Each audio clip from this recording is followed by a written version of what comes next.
Hello, ladies and gentlemen. Welcome to the Saturday morning D&D show. My name is Jordan with a silent PH in the middle, and I am joined always by my wonderful co-host, Sir Lucian from Sir Lucian Gaming. Say hello, sir. Hello, welcome everybody to another Saturday morning. It's gonna be a good one. It is going to be a good one. It is a hostful episode as we have no guest, but it is full of hosts. Yeah. And yeah, we have not a lot of D&D news to talk about, like in the news, but we both played a bunch of games this week. So we'll have that to talk about, which should be really good. And I should talk about this little banter beforehand. I went and saw Ready Player One yesterday. I think I want to go tonight. But And yeah, go ahead. yes, you should definitely go. The book, it is heads and tails different from the book. Like it's the same kind of idea. But the three little paths he goes on to find these keys, to find these Easter eggs, are completely different in the movie. But I really enjoyed it. Like I thought it was like super fun. I don't know. It was really engaging and just full of like nerdy references and stuff. Not Yeah, it enough looked like- D&D references, but there's a couple in there that was like, Yeah, oh, that's it looked awesome. like a pop culture extravaganza of Yeah, stuff to it's- kind of go nostalgia over or even relevant over and like, oh, look at that, look at that, look at that. No, it totally is. And I went with my wife and she was freaking out because they had like, there's like a little scene where Hello Kitty and Hello Kitty's friends are like walking in the background. There And you she go. was like a huge Hello Kitty fan, I guess, back in the day. So she was like, what? And freaking out. So, Yeah, you can get all those fandoms come together in one thing. That's crazy. but They're probably all owned hello. by Disney at this point. Say what? They're probably all owned by Disney at this point. Yeah, yeah. Disney owns, what is it? 40% of the movie industry now, I read. I'm just like, crazy. that is a monopoly. Like, after they acquired Fox and something else, they own 40% of the movie industry, which just feels crazy to me. But hello, chat. We've got Karzo, we've got the Dawn Seeker, we've got Darkside. This is nice to see you guys hanging out with us this wonderful Cyberwolf. Saturday morning. Indoor adventurer. Indoor adventure. What was I going to talk about? So literally right before The we video. started record. The video. You wanted to talk about your little video in the beginning. Oh, I did. Thank you. So we have this is why we're good co-hosts, because I forget what I'm talking about. But for the people on YouTube that are commenting that the intro is too long, I totally understand, because most of the intros on videos on YouTube are like maybe 5 seconds. So I totally get this. And there's been a couple people who have said, please like shorten the intro. But when I say a couple, I literally mean that. We've had 2 people complain about it. And on the other side, I've had a bunch of other people tell me that they love the intro and that I should keep it the same way. So I hear you, people that are like, hey, this is too long for YouTube. But I also understand that the majority of people seem to enjoy the intro and you can skip it. So this is my compromise, is that I don't care if you watch the intro. It's always going to be the same 30 seconds. You can just fast forward a little bit. And I hope that's okay. I hope that's a nice compromise. So maybe we won't see comments like that anymore about the intro being too long, or maybe we will. But we're going to keep it the same. So don't worry for all those people who enjoy the intro. The majority rules on Saturday morning D&D show. Yeah. And then, okay. So what else are we jumping into here? There was Lots of something stuff. else I wanted to talk about, and I completely am spacing it now. The intro Those was were the one two thing. I remember you mentioned. Yeah, yeah. Oh, well, it'll come to me in a little bit. But Mr. Lucian, what did you do in D&D this week? Been a pretty busy week. Started off with a little bit of Storm King's Thunder is on a hiatus, our Monday night show. So what I ended up doing was I jumped on Twitch and we did a let's brainstorm campaign ideas. We had a couple people join in and throw out some really cool ideas for if I was going to run another short mini campaign, what kind of ideas would we have? And it was different from like maybe some different types of games, maybe some different type of genres, or maybe just a theme to the game of like maybe there's no magic, or maybe there's a Monster Hunter International, or maybe there's a pretty standard Numenera game, or what are some different things we can do in Dungeons and Dragons. Somebody threw out a Groundhog Day kind of adventure, and I just thought Yeah. that would be interesting, where you have a really tough set of complex things the players need to do, and it's meant for them to die a few times, but every time they all die, it resets and they get a chance to go back at it again and see if they can find another way. And then the twist to it was whatever XP they earned, they keep. So all the experience they're getting, and maybe they're getting tougher, and maybe they get more hit dice, or maybe they get more spells, and then finally they get through it. I thought that was kind of a cool idea for an adventure I hadn't thought about doing in a Dungeons and Dragons one. So that was kind of cool. So it was always fun to get onto Twitch and just brainstorm with people, and so that was our Monday night. You haven't listened to you haven't listened to the Adventure Zone, or have you heard of the Adventure Zone? I've heard of them. I have not listened to many. So the McElroy brothers run a podcast called My Brother, and Me, and that's a fun podcast too, not D&D related. But they, through that podcast, were just like, we should play D&D. And so they started a D&D podcast called The Adventure Zone. And they totally do. There's a whole season that is that groundhog thing that you're thinking of. So if you want to listen to something about, if you want to listen to it to get an idea for how it works, he does a really excellent job, because there is basically this like cataclysmic thing that kills them all at the end of a day. So they have one day to figure out like clues and stuff to try to stop this thing from happening. And then they die, and then they respawn, and they're at the beginning of the day and they have to do it again. And so the whole adventure was them trying to stop this like cataclysmic thing from happening. That's super cool. It was really clever and really cool. And just to like assure you, or like point out, I guess, like it can be done. And I think it's a really awesome thing to do. So the only reason I've never tried it in one of my games is that all of my players listen to the McElroy brothers and the Adventure Zone. So it would be kind of like, oh, you're ripping off them, Jordan. But if you have like new players who don't, then that's really clever. Yeah, I like it. I think I want to tackle it at some point. So that's pretty good. I did see Karza asked a question in there before it gets too far off. He's talking about his group is approaching the final fight in Rise of Tiamat, super big battle and such. Any advice DMing those big end of campaign scenarios?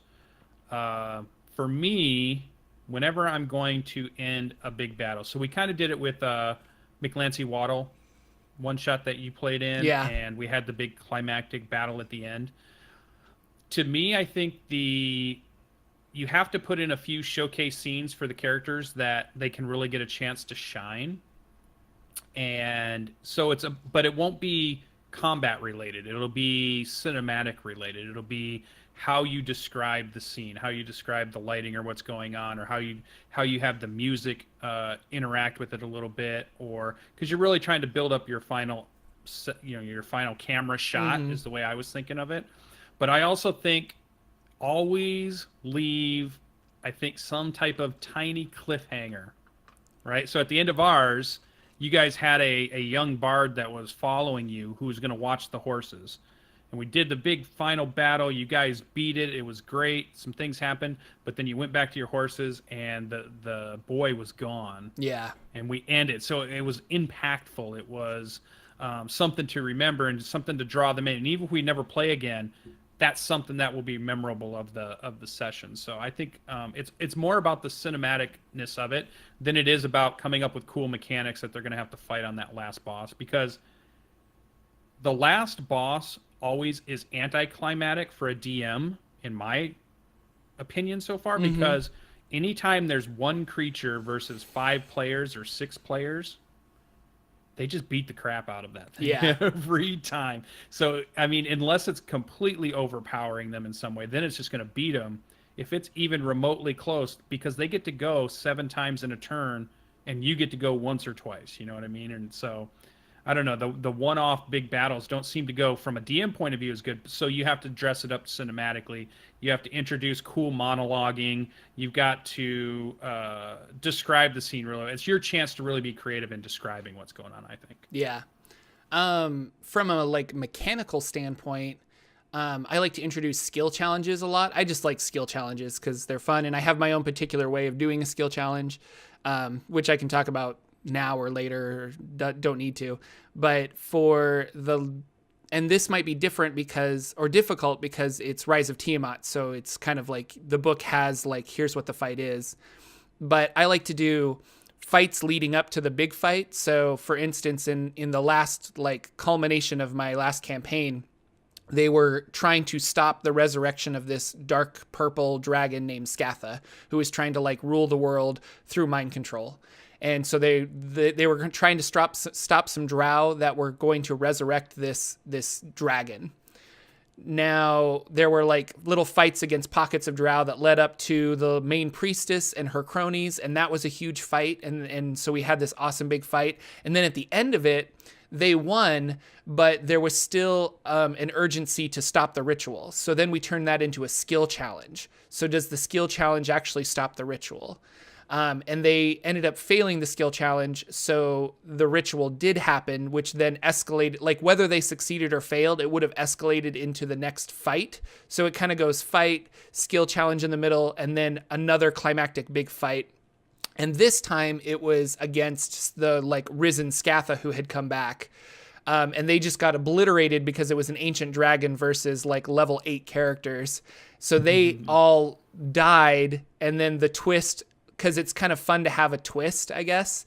And if you can think of, and that's, again, this is hard because it's already a pre-written module, but like if you can have a fun twist where the players get to feel super powerful, that could be like they're infused with the energy of their god, or there's something else. So in my case, they died. They went to, not died, but they were attacked. And then in a flash of light, they went to this other plane of existence, which looked like just a nice grassy hill mountaintop. And they ended up meeting Savras, the god of divination, who played a key role through all of this. And Savras said, we needed you guys because the gods couldn't interfere with this, but we couldn't have Savras, or we couldn't have this evil purple dragon take over the world.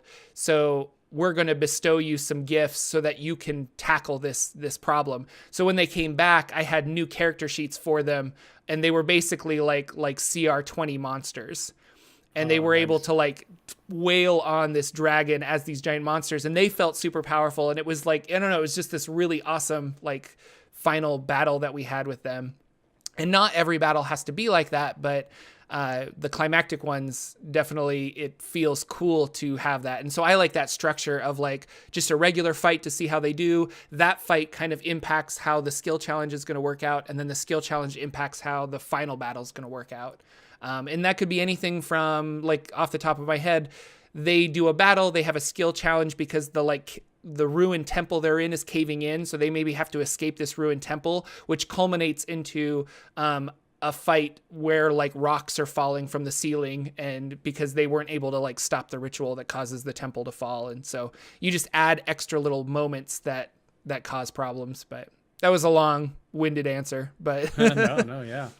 I think it's tough. That's the tough thing, because that's what you're building to in your whole campaign, and all of the stuff leads to it. So there's probably never going to be one right way to do anything, but there's probably lots of right ways, and there's lots of okay ways, and you're going to find very few wrong ways. But it's tough that's a tough one to do, I think. And don't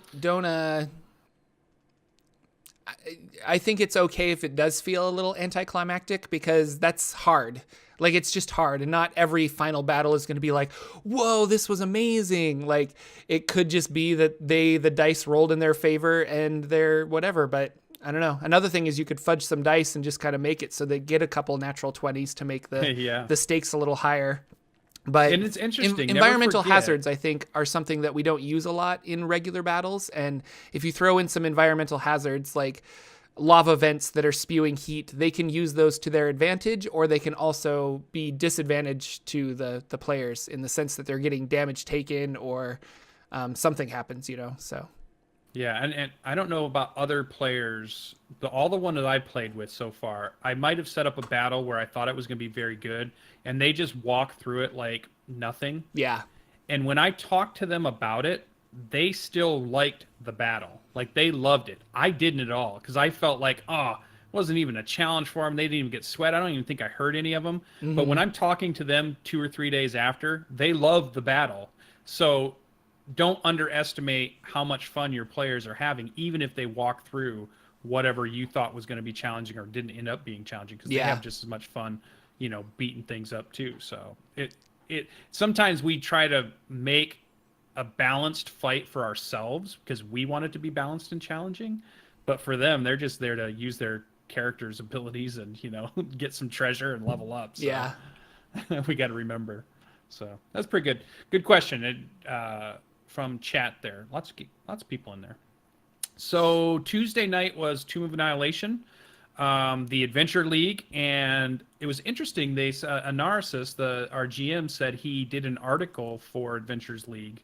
They did an really? article on him running a game, and he posted it in his area. So if you go back and you watch that, I think he posted a link to it. They interviewed him about how it is running an Adventure League's game online, and so it was pretty good. So I thought that was kind of fun. My barbarian made 3rd level. This is one I get to play in, so I'm super excited. I'll talk about my character all day long. I have to decide before we play again if I'm going to be a Storm Herald or a Zealot. Those are my big choices coming up because I want to play those. But super fun. We had some really good jungle fights. We have a good party of NPCs with us that are helping us out. Like our guide is a pretty tough guide, and we have a cleric that we're helping with a quest, but we're starting to realize she might be pretty high level because she's throwing out some spells that are pretty cool.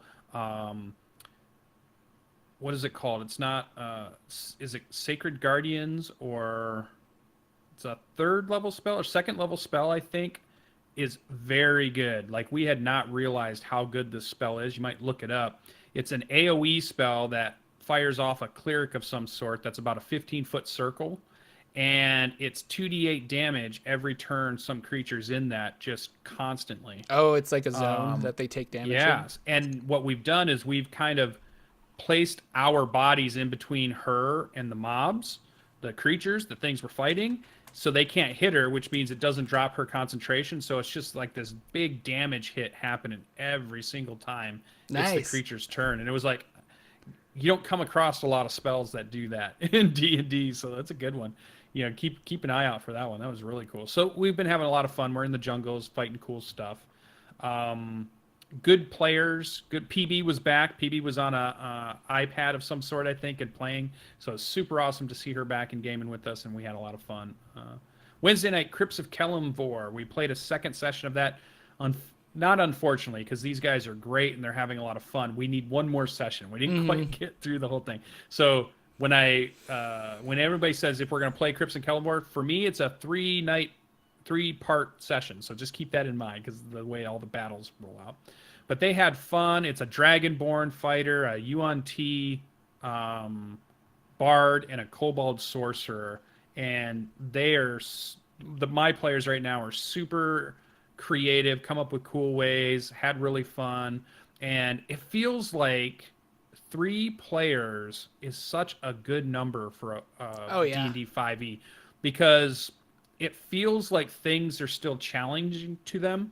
It doesn't feel like they're just walking through everything. They're not getting out without a scratch or two, but it's not anything they can't handle. So and for some reason, the difference between a 3-player and a 4-player, I'm just starting to find is very different. Which is very weird. They get a moment to shine too, because there's just fewer players. They have that I helped out and I did this, as opposed to I granted advantage to other player, kind of a thing. Yeah, combat feels more fluid, goes by a little quicker because you don't have so many things going on, and you can really focus on it. So I don't know. I'm liking small size parties for D&D 5e right now because I've done 6 and 7. At this point, size for Storm King's Thunder, and man, when you do a battle with 7 players in D&D 5e and they're 5th level, it takes an hour to get through one round combat, because everybody's got a million things they want to do. So yeah, I'm starting to like the small group play for D&D 5e, so that's been pretty fun. But we're gonna get one more night of that. I think it might be Wednesday again, and we'll finish that one up. They're good. They've all got voices. They're all creative. They've got mega background. They've been typing in Discord about their background and how they fight for 3 weeks now. And I'm just like, these guys are into their characters, which is super fun. Because when you have that enthusiasm at your table, your job is 100 times easier when they're that into their character. So it's so good. No, I caught the tail end of it. Oh, yeah. It looked like everybody was having lots and lots of fun. So, yeah. It's cool. It was really fun. Borderlands is my Thursday night game. And this is interesting. I didn't even write it in the notes. I experimented with a downtime play session. So they've made it back to camp, and I told them they had just raised up a level while they were out adventuring. And I told them they could have their hit dice while they were out adventuring, but the only way they could get their abilities or spells or new powers or new whatever is they had to be back at town, right? So they immediately beat feet back to town because they wanted all their new stuff. And when they got there, I said, okay, I want the town to advance a month in time. I want things to happen. I want you to help out. I want to see what you guys are going to do with a month time of you realizing you're not going to go on any adventures. There's nothing going on in town that you need to investigate or none of that stuff. Pure downtime session. And it worked really well. Like each of the characters found things they could do that would either help people that are there. So like they built the wall around the camp that they didn't have before. So that got finished. One of the players raised a protective totem that he had a vision from his brand new god. He decided to multi-class. So he's a second level fighter, first level cleric. And we had to explain how out in the middle of the wilderness did you all of a sudden just become a cleric and get powers in a day, right? So, but we've been building up to it, and it finally came out that he has the powers he's been granted. He's raised this totem up, and they built it, and it's a protector of this camp that they have to keep things up. And then we had other people doing stuff. They were investigating how to create poison. Some people made potions. Some people started planning how they were going to build a better dock so that more ships could come in to the camp. And so I thought it was really cool. So my idea is that I would do these sessions maybe once every 4 or 5 after regular 4 or 5 adventuring sessions, and then come back with like a downtime session that's all about advancing the world around us in time. So it worked out really fun. I still should be broadcasting it, but we haven't. But it's been a good game. It's a game that I get to explore and try out. This is the game that I only prep 1 hour before we start. Yeah. Like nothing I do at all for this game until 1 hour before, and we just go with it. And it's been really good. It's helped me learn to improvise and learn how to think on the fly. And so it's been pretty fun. I won't say that I would do it for every adventure campaign, but you do need to do it to push yourself to be ready for what they could possibly do. Maybe this is just a random thought, but if you don't want to stream the game, because you are streaming like every other game you play in, so it kind of makes sense to have one that you don't want to stream, but like maybe stream or record your prep. Like I know a lot of people would find that interesting, especially for such a unique game where it's you're only prepping an hour before. Like that could be interesting. Yeah, that's a good idea. I think eventually I'm going to talk these guys into letting me broadcast it, because I think it's going to work out. And I think it might be maybe my podcast version, because I've been thinking about, I want to do one that's non-video and is meant for podcasts. So we go out of our way a little bit to say, oh, I rolled a 17 and I got a +3 for this bonus. That gives me a 20. So that people are listening understand why it's not just like, okay, I rolled dice. They can't see the screen, so they don't know necessarily what you rolled if they're just listening to it, right? Yeah. So I was thinking about doing one, because, again, I'm always experimenting with campaigns and how to run them and how to do things. And I think this one might be the one where I experiment. What is it like to run a podcast campaign where it's just voice, everything is about listening, nothing's about visual anything, you know? Yeah. So I think that'll be pretty fun. And then my final thing, as I've taken up a whole bunch of time, last night I went to Marmalade Dog 23. That's at Western Michigan University, holding their gaming convention, and I volunteered to run a game of Masks, the new generation. We had Graybeard showed up and played, sat down next to me and played, but then we had 4 people I'd never met. One person that had played the game before, 3 people that had never played it before. And we had a fantastic session of creating characters, creating a superhero, teenage angsty team, and going through like a fun adventure where they fought a villain and they won, and they realized there's more to the story, and just a really cool thing. And it's those type of games, these Powered by the Apocalypse games, 2d6 plus a stat game that have become super popular in the last couple of years, are super fun from a narrative standpoint. They're so creative to say, because your powers are just like, you have electricity powers. Okay, so that's all it'll say on your thing. And you'd be like, and so all through the night, the person would ask me, can it shoot out like lightning? And I'm like, hey, you tell me how your powers work. Yeah. How does, what you tell me what's happening. Yeah. And they're like, oh, this is cool. And I'm like, okay, we're in a warehouse and the bad guy's crushing, some crates. And they're like, well, what's in the crates? I'm like, I don't know. You tell me what's in the crates. And they're like, oh, it's really cool technological stuff, because you're bringing a lot of the players into the creative process from the beginning, in the middle, all the way to the end. So it becomes a storyline that we all have agency in. I like to use that word recently. And we all have like a horse in the race, almost, of we want it to be a good story, and it's not just the DM saying this is what's happening. The players get to jump into. So it's a little bit more freewheeling. It's a little bit harder for somebody who comes from a structured RPG, because I could tell one of the players looked like a very solid D&D player, maybe had played no other game, and they're looking at their character sheet thinking like, well, where's all my actions? Where's all my spells? Where's all my abilities? And in Powered by the Apocalypse games, it's more about kind of making up stuff on the fly. You don't have to have a set move. You don't have to say, oh, I'm going to use my combat action, and then I'm going to use my second wind, and I'm going to do this. It's not like that at all. It's just being narrative in the fights, and it's super fun. So I liked it.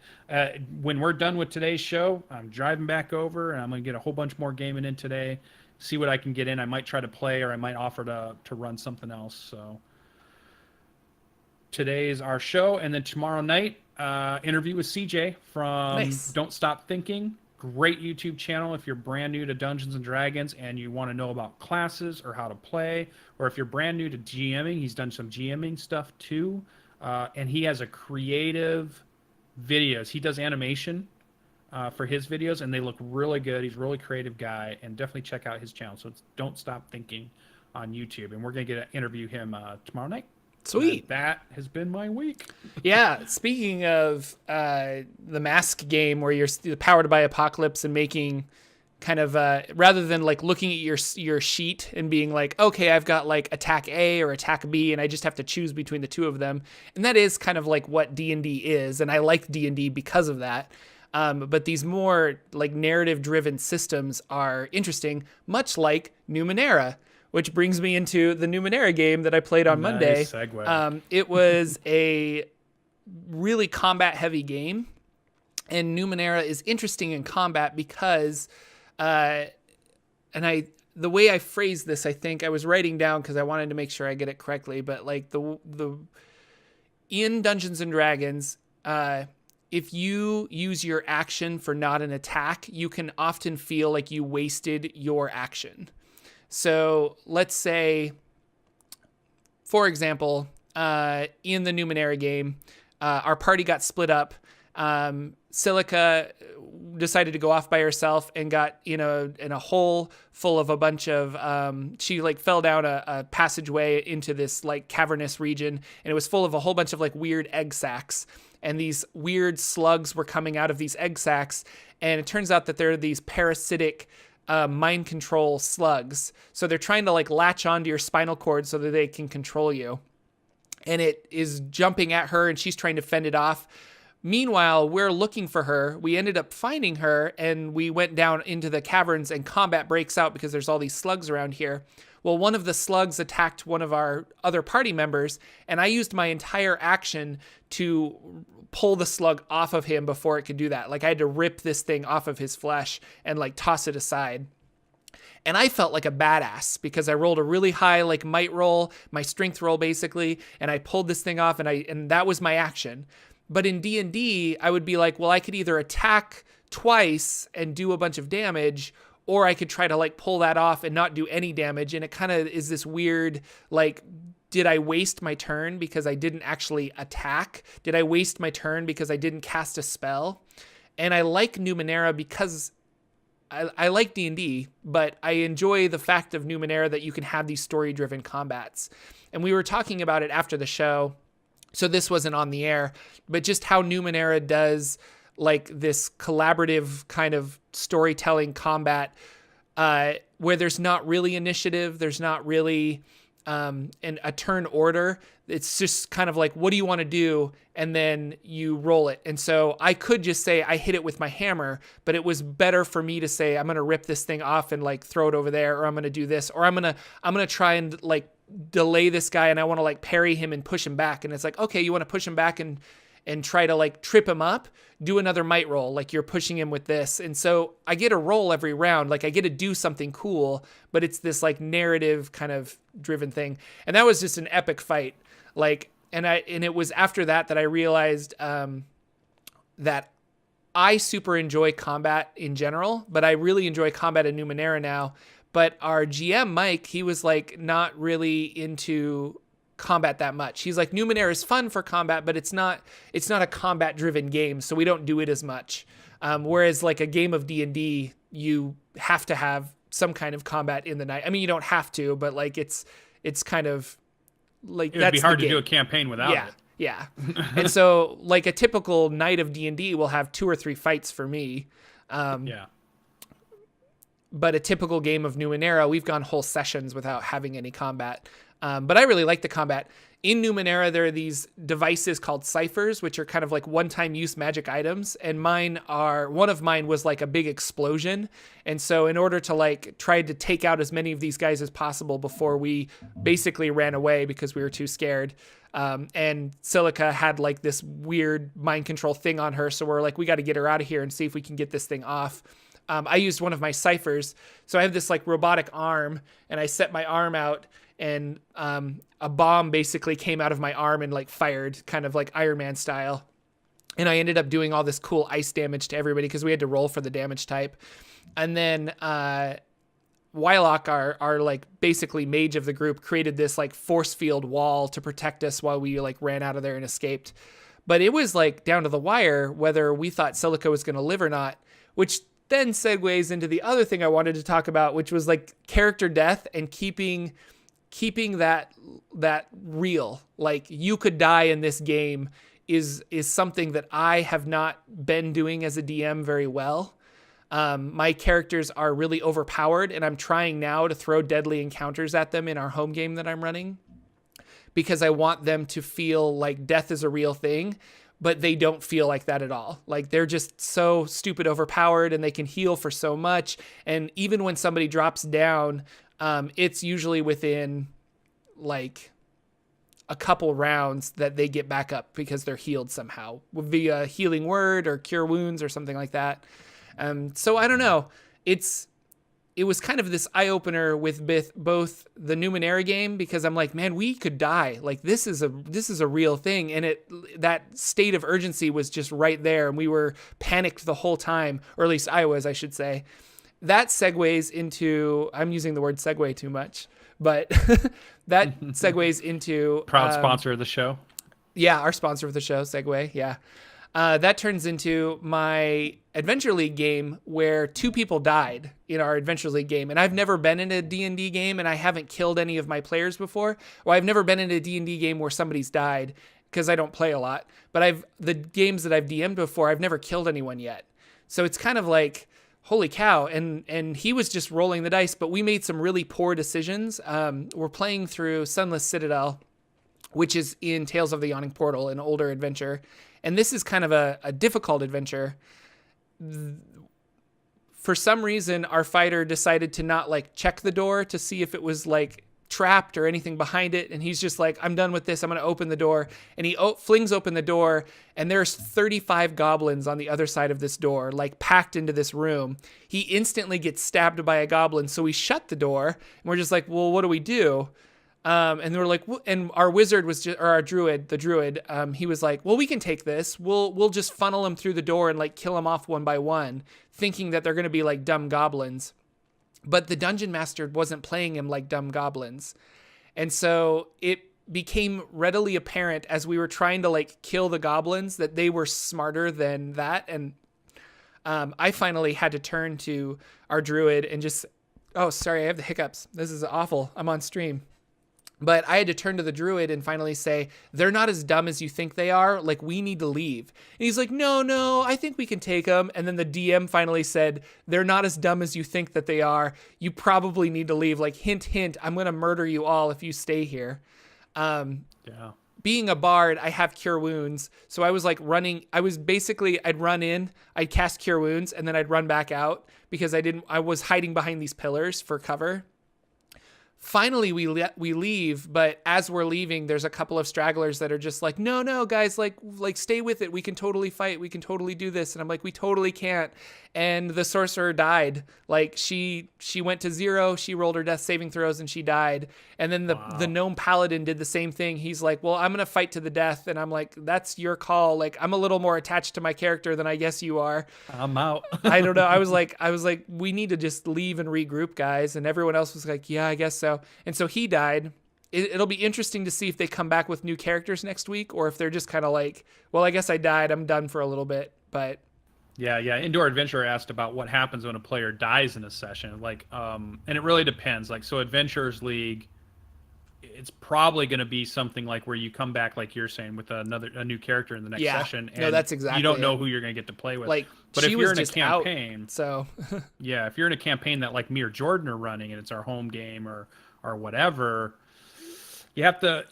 We had one that died in our Storm King's Thunder campaign. The black slime, the black pudding, killed our player. And so at the end of that, we did the very next scene. This was super cool.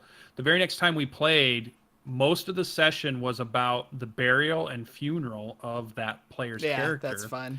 And then in the interim, on a different day, not on our normal night, I did a session where he rolled up a new character that was going to join the group. And we played through an adventure so he could introduce that character. And then we could work him into why does he suddenly stumble upon the party.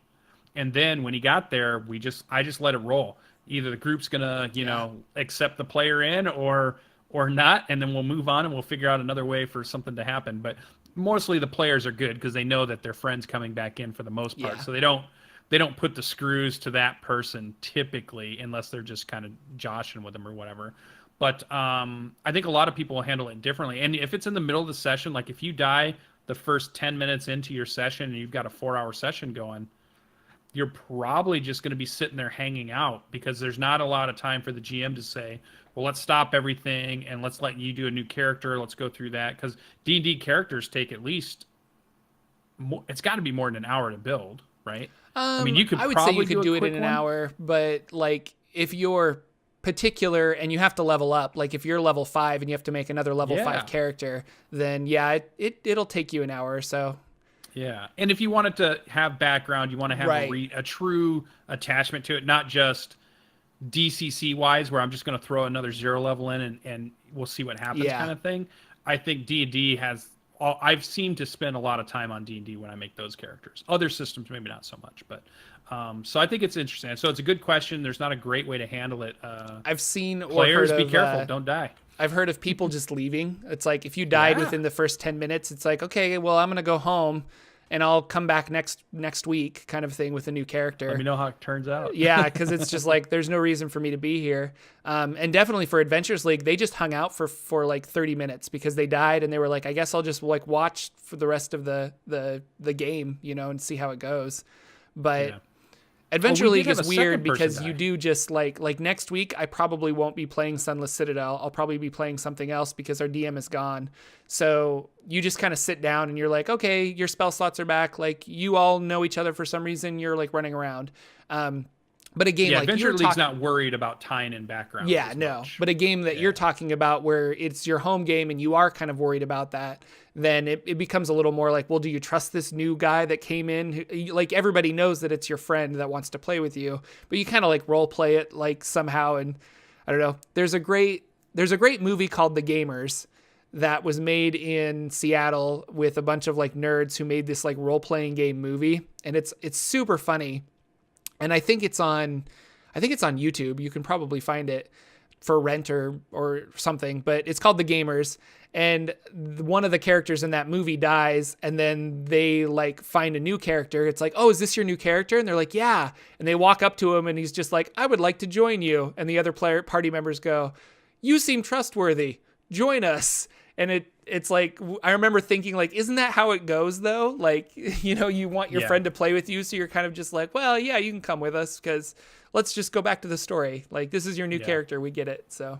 Yeah, and I was bringing in new play. It's the same thing as if you bring a new player into your game, right? Like, say somebody schedule no longer works, so you have to kind of write their character out of the story. Yeah. And maybe they're not dead, but they're gone. And now you found another person that's going, okay, they're going to take the seat. Well, you still got to bring that character in too.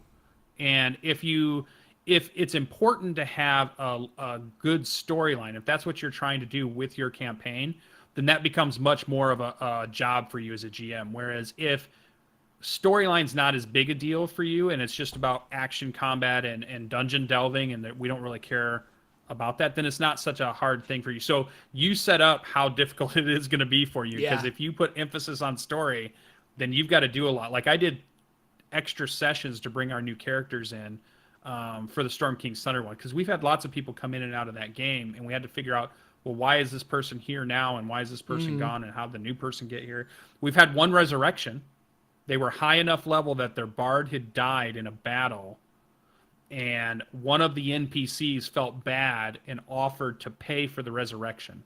So they took the body to the next town, paid, and had it resurrected. Because in Dungeons & Dragons, the reality is, I think a resurrection is like 5,000 gold pieces or something like that. It's not. I don't know off the top of my terrible. head, but it's expensive. Yeah, it's not terrible if you're 5th level and past. Yeah. Like before that, unattainable. But the moment you hit 5th level and past, all of a sudden, resurrection's a very easy thing to acquire, and you can move on that way too. Yeah. So. Isn't the Path of the Zealot Barbarian? Don't they get to like resurrect for free? Isn't that? Yeah. Oh, you're muted, I think. Oh, yeah. No material cost. They can just do it. That's one. Yep. Yeah. And they're doing like divine power on their strikes. It's going to be good. And this kind of like bringing this full circle back to that original question that we got about how can you make that final battle more intense or more cinematic? Definitely kill somebody. Like drop them down to 0. Like maybe and I'm just thinking back to when I was playing Tomb of Horrors, and Tomb of Horrors is obviously like super difficult and meant to just kill the players. But like the level of panic and urgency with my players when I dropped like 3 of the 5 of them all at once through one ability that the Lich had. They were just like, what do we do? And it's like, yep, you're all down. Like, drink your healing potions. What are you going to do now? Kind of a thing. Maybe your big bad evil guy has a like power word kill, and the players don't know how often he can do this, but maybe he can only do it once, or you re-roll it on a 1d6. On a 6, he can cast it again, kind of a thing. But like starting off that fight with, oh, you're like the full hit point fighter, like roll a Constitution saving throw. Now you're either at half your hit points or you're at 0. Like that would be intense. And just make up a spell like that. You know, you want to panic your party, right? This one threw my party into the biggest panic I've ever seen. Yeah, they were tracking down something that had killed a ranger in the forest, I think. And so somebody had followed some tracks and they went to a cave, and they're all big, bad, tough adventurers. And they thought, oh, it's probably going to be something like an owl bear or some creature. You know, it'll be bad. But so we're going to go in the cave. And they all lined up in that cave entrance. And that's when the Oni, which is a form of a giant, hit them with Cone of Cold. And all of them took a huge hit from damage immediately, every one of them. And all of a sudden they scattered like mice, and one ran away and ran up a tree. The others didn't want to be next to anybody else. And the Oni then turned himself invisible and started stalking the players, because the minute you hit them with an AoE, they scatter. So then he was invisible. He would pop out and hit somebody who was scattered. They were so freaked out the whole time in that whole battle. And really, they weren't in a ton of danger because he didn't really have much else he was going to be able to do. But I've never seen them panic and play their characters so poorly. Like they were in literal panic. Their heads, they couldn't figure out what to do, and they were making really bad choices, and I was loving it. And it was just a really good session. So hit them with a big AoE of some sort where it doesn't kill them, but all of a sudden it's like 4 or 5 dice of damage of some sort. Man, they just freak out. No, it's the same thing with the one shot that I wrote. Like they fight a dragon at the end, and all of my players, when I ran it, they were in this nice little like funnel shaped cone, and so I did my like cone of fire, and it hit all of them, and they were like, maybe we shouldn't have been in that marching order like that, and I'm like, that was your call, like you guys walked in like this, so but you're right. And then they scattered because everybody took, what was it, like 3d8 damage or something ridiculous, and so most of them were down anywhere from 60 to 70% of their hit points, you know. So yep, it's fun. But overall, I'm having a lot of fun with Adventure League. Like it's now I'm kind of in a consistent group, and although that's going to change next week because our DM just said that he's not going to be there the next 2 weeks, but I'm seeing the fun of it. If you can get in a consistent group and kind of play with the same people, there's like 3 people at my table that I really, really enjoy, and they're just fun players. They haven't played D&D before. I think I was talking about this with you off camera last week, where I was just like, I should just volunteer to run a game for you guys, because they were kind of like, they don't really know how to play, and they came to Adventures League because they like the idea of D&D, but they don't know where to go to like find it. And I was like, I should run a game for you guys, so that would be fun. I'm in that space now that when I bump into people that say, hey, I haven't played D&D before, but I've been hearing about it or been thinking about wanting to do it, I'm like, it's impossible for me to not say to them, oh, let me run a game for you. I'll run a game for you. Let's play some D&D. Like anybody that's new and wants to play, and they tell me, it's like I'm irresistible, and I can't not run a game for them because I love it. They're the best players ever. Are the new ones that have just started hearing about it, and it's just I'm just having a great time. Like finding them. Your Crypts of Kellanvor. We were just talking about the lady that's playing in that with you. Like she was just really excited about playing D&D, and it's been a fun experience for you and her. So yeah, definitely. It's so good. And it's just introducing games to people is fun, you know, like when you have it. And my question was for Adventure League, when are we going to see or hear about the Jordan running the Adventure League game? I know. Well, they're good on DMs right now, but I was gonna go in, because you have to do a background check, I guess, in order to be a DM for Adventures League, which is no big deal. Right. Like I'll pass a background check, but like the DMs are interacting with kids and things like that, so I'm sure that Wizards of the Coast has that safety net there just to make sure that they don't get the super weirdos trying to be like, well, I'm gonna run a game and then I'm gonna like hit on this girl or something, and it's like, no, you have to be a little more professional if you're gonna be a DM. But one of the guys that I was playing with, he took the plunge. He was just like, no, they need a DM, so I like volunteered to be a DM, and I'm like, oh, cool. And I should do the same, but I honestly don't get to play that much, and so it's been fun to have at least I can play in Adventures League. You know, like I can run these other games and I can do that. And I say I don't get to play much, but I'm playing Numenera and Adventures League now. But like before, I was always running games, and so it's kind of fun to just like, I like my Bard. I'm leveling up my Bard. Although I said this on Twitter, I lost my Bard Mini. I think I left it at Adventures League, and I'm like, it's probably gone forever now. So we went to the game store yesterday, and I bought a new Mini so that I can like whatever. And I'm going to try and use some of my wife's acrylic paints and see if I can't like learn how to paint minis. I'm going to watch some YouTube videos. That's my next D&D, expanding my hobby of D&D. I'm going to try and get into this whole like miniature painting thing that people do. Nice. It's fun. This was a question I also had about, like, I haven't asked my game store, but on the night they run Adventure League, is that the only night they run Adventure League? Is there a certain night at your game store that you're going to? It's only one night a week? It's only one night a week, yeah. And usually it's Wednesdays, but the game store can decide when they want to run it. So my game store runs it on Thursdays, actually. So. And do they let people run games that are not Adventure League on that night? I don't know about that night, but I know in general they let people run games. Like I think you have to reserve the table, and you might have to buy so many like packs of Magic cards or something in order to allow them to be like, okay, if everybody spends $5, we'll let you have this table for 4 hours, kind of a thing. Yeah, because I was thinking my game store, and I don't want to dig on them because I think they're a pretty good game store, Mm-hmm. but their business nights that they let people come in and use tables in the game store are mostly reserved for card players versus letting groups of RPers come in, Right. RPG people come in and use tables. So, because I went in there to say, you know, can we run a game here if I just bring in a bunch of people and we want to sit here and play a game in a game store? Because why wouldn't you want to play with your friends in the middle of a game store? That Yeah. just sounds quintessential D&D, right?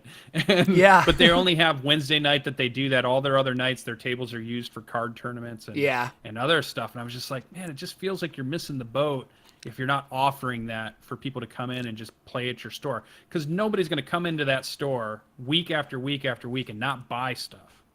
Yeah. You can't be surrounded by super cool gaming stuff and not buy it. There's no way. So it just I think the surprises me. card model is just more profitable, which makes sense because people Oh, are yeah, like, they make tons of money. yeah, like they're buying new cards, they're coming to play, they're just like, oh, you have that card, I better buy like 4 more booster packs and see if I can get it. So I totally understand that D&D is not bringing in as much money, but I know my game store has Saturday nights is play whatever board game you want to play, and they have one group that plays D&D in the back, and then the rest of them are just like, you can just show up and play whatever board games they have. Like, no, you don't have to pay for anything, you don't have to do anything. Like, the idea is just try board games and see if you like them, and maybe you'll pick them up is kind of the idea.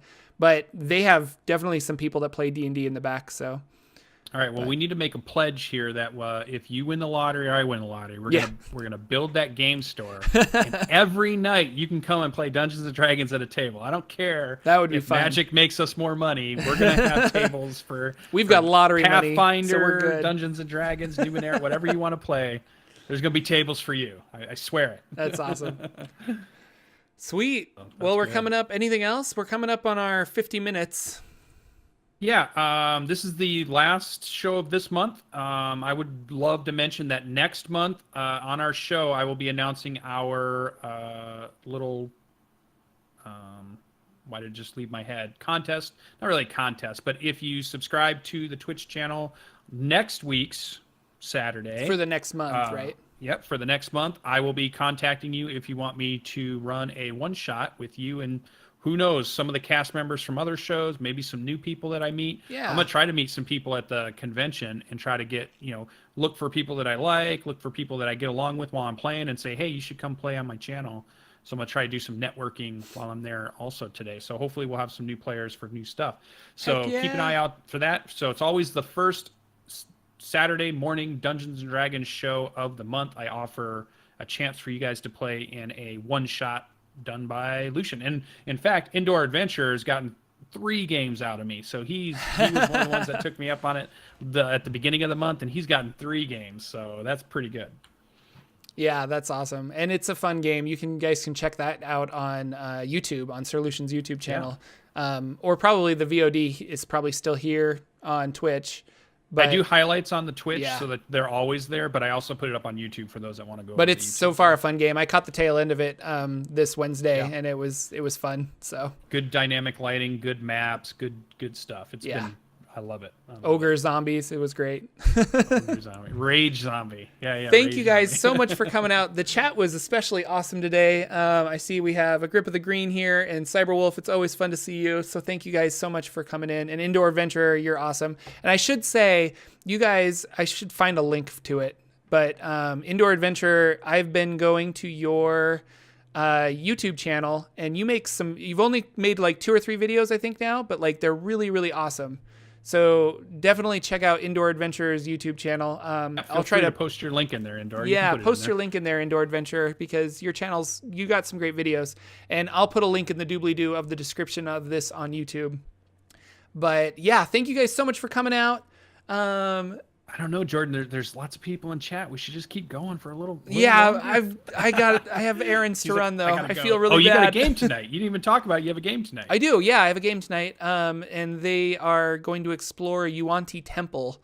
So we're rescheduling because tomorrow is Easter and both April Fools, and I don't think they wanted to play on April Fools to see what I would throw at them. You've got to do an April Fool's session. Yeah. April Fool's D&D game would be super fun, I think. Yeah. But It looks no, like, it's oh, Easter, the so- monster rolled a 1. April Fool's, it's a 20. Yeah. you run into an ancient blue dragon. April Fools, it's a gelatinous cube. Like, Yeah, Jordan, those are still bad things. And they're like, yeah, well.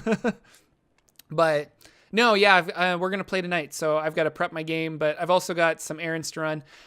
Real life stuff. I'm doing this like children's improv game where we're going to like take suggestions from kids and make like a children's story from that. And so I have to go to rehearsal today and like learn how to improv for kids, apparently.